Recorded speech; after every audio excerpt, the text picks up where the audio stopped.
Fala, arquitetos e arquitetas! Meu nome é Rodolfo Tomazelli, eu sou estudante de Arquitetura e Urbanismo na Universidade Federal do Paraná e hoje a gente vai bater um papo sobre arquitetura bioclimática. Então fica ligado que depois da vinheta a gente conversa mais.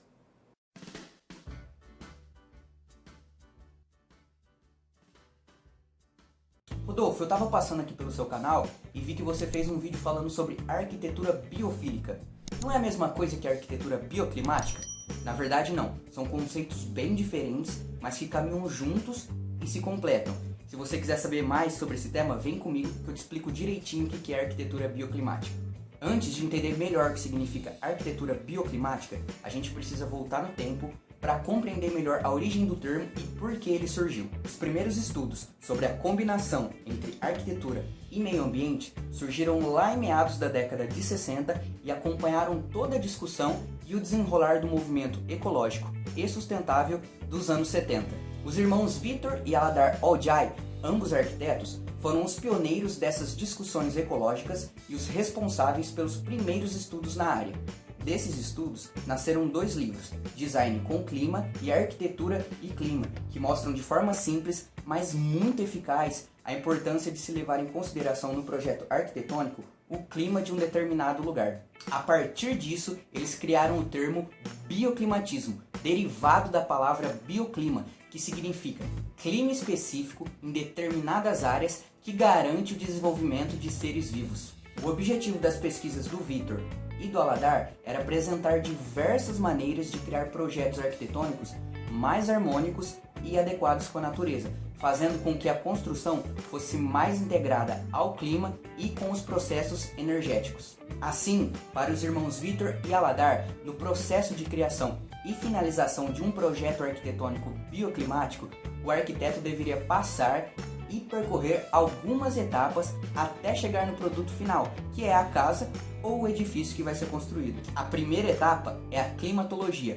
ou seja, estudar o clima do lugar aonde a construção será feita. A segunda etapa é a biologia, que tem como objetivo dentro da arquitetura bioclimática avaliar a sensação humana de conforto no lugar onde o projeto vai ser construído. A terceira e penúltima etapa é a tecnologia, que envolve as soluções e as técnicas construtivas que vão ser utilizadas na construção da obra. E por último, e não menos importante, a gente chega na arquitetura propriamente dita, que é o produto final da soma de todos os fatores envolvidos aqui. Mas antes de sair por aí, rabiscando uma folha de papel em branco e querendo aplicar a arquitetura bioclimática nos seus projetos, é necessário que se leve em consideração algumas características que vão garantir que a sua obra vai se encaixar como bioclimática. A primeira característica que se deve levar em consideração são os espaços saudáveis. O arquiteto responsável pelo projeto precisa garantir que a obra que vai ser construída apresente elementos que promovam a qualidade de vida e o bem-estar das pessoas que irão utilizar o espaço. Partindo dessa ideia, o uso da iluminação natural, ventilação cruzada e vegetação é importantíssimo na hora de projetar um espaço que promove o bem-estar. A segunda característica diz que o projetista, na hora da construção, deve aproveitar de forma correta os recursos naturais disponíveis no local da obra. Com isso, o arquiteto consegue garantir a diminuição de formas de energia poluentes no seu projeto, contribuindo para um aumento da eficiência energética do edifício sem causar prejuízo ao meio ambiente. Já a terceira característica fala a respeito da diminuição do desperdício e da geração de lixo, ou seja, o arquiteto deve garantir uma melhor gestão de recursos na obra, a fim de diminuir o desperdício de recursos no momento da construção. E por fim, a quarta característica, que estimula o uso de fontes de energias renováveis e materiais que não agridam o meio ambiente, por meio da utilização de tecnologia, como a aplicação de painéis solares no edifício ou a utilização de telhados verdes. Para ficar ainda mais claro para você que está me assistindo o que é e como aplicar a arquitetura bioclimática, eu vou mostrar agora 3 projetos do arquiteto costarriquenho Bruno Estanho que seguem à risca os princípios do bioclimatismo. Então segue a lista. A primeira obra que eu vou falar aqui é a oficina Libro Libre, um projeto localizado em Escazú, no subúrbio de São José.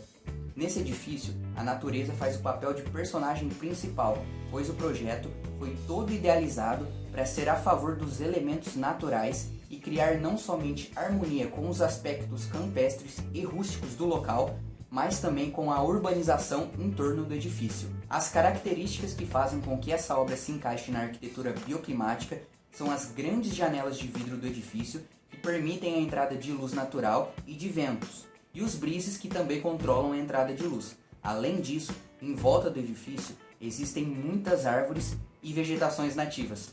Outro edifício interessante é o conjunto de apartamentos localizado na capital da Costa Rica.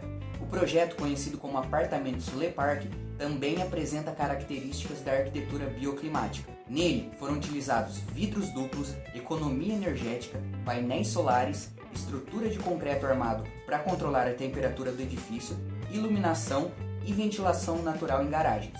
E além de tudo isso, o edifício apresenta uma forte proposta de paisagismo que distribui áreas verdes por toda a extensão do condomínio. E por último, a gente vai falar sobre o edifício Tribu, ou Edifício Pergola, uma obra localizada na província de Herédia, que incorpora muito bem os princípios da arquitetura bioclimática. O projeto tem o formato de um grande cubo e é todo revestido por vidros de tonalidade preta.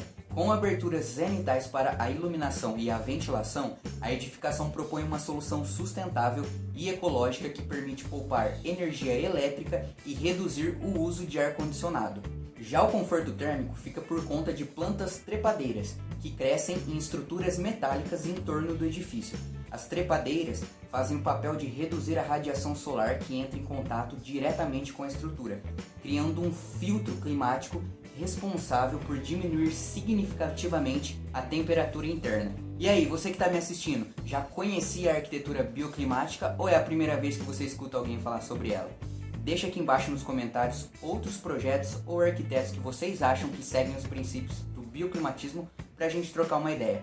Muito obrigado por assistir e até a próxima!